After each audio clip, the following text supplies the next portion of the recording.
think that people assume too readily that we are on the path to democracy, that we're democratizing at a very, very fast rate. It's nothing like that at all. If anybody takes the trouble to read the Constitution, they will be able to understand why we cannot become a genuine democratic society with such a constitution in place. Amid all the positive developments that we've seen in the last couple of years in your country, there are also some very troubling ones, and I'm thinking particularly of this wave of ethnic violence that has targeted Burma's Muslim community. What is your view of what's been happening there? Some people are calling it ethnic cleansing. No, it's not ethnic cleansing. It's a new problem, and yet it's linked to old problems as well. I would like to make the point that there are many moderate Muslims in Burma who have been well integrated into our society, but these problems arose last year, and I think this is due to fear on both sides, and this is what the world needs to understand, that the fear is not just on the side of the Muslims but on the side of the Buddhists as well. You would accept, wouldn't you, that the vast majority of the victims of the violence have been Muslims? There is evidence that they have been systematically targeted. Muslims have been targeted, but also Buddhists have been subjected to violence, but there's fear on both sides, and this is what is leading to all these troubles. And we would like the world to understand that the reaction of the Buddhists is also based on fear. I think, will accept that there's a perception that Muslim power, global Muslim power, is very great. And certainly that is the perception in many parts of the world and in our country too.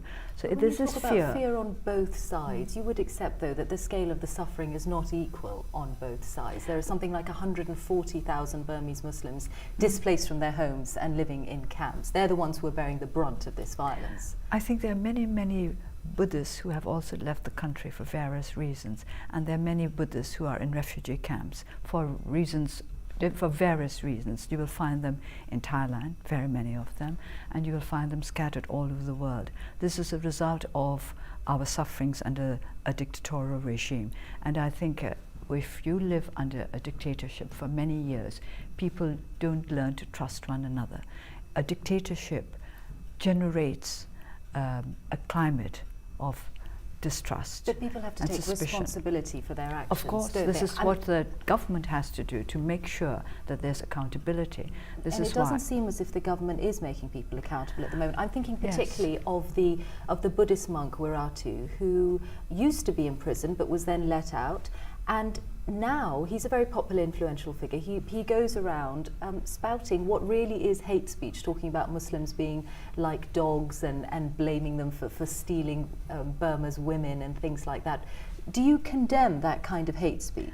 I condemn hate of any kind, and you're right when you say that the government has not been playing a responsible part in this. And I would very much like to urge you and others to ask the government what their policy is and what they're trying to do, or what they're doing or not doing to improve the situation. We have said from the very beginning that rule of law is essential. It's imperative, because before people can sit down and sort out the differences, they have to feel safe. And if they think that they're going to be killed in their beds, they're not going to talk about harmony or learning to understand one another. So I would say that instead of asking us, the members of the opposition, what we feel about it, what we intend to do about it, because you must see that we are not in a position to do the sort of things that a government must do. You should ask the present government of Burma what their policy is, how they are going about this problem, how they intend to deal with it. Personally, what have been the difficult things to adjust to in the course of the last couple of years for you? Your life has changed immeasurably. Quite frankly, I don't think that I'm adjusting to anything very extraordinary. New situations, but no more extraordinary than the ones that I've had to face over the last 25 years. But picking up the pieces of family relationships with friends, having contact that you were denied for so long. Real friends you can always pick up at any time. The friends that are not so true, they fell away a long time ago when it was dangerous to be close to me. But then on the other hand, some come back, and I accept that. I accept that you can't expect people to be outspoken or brave all the time.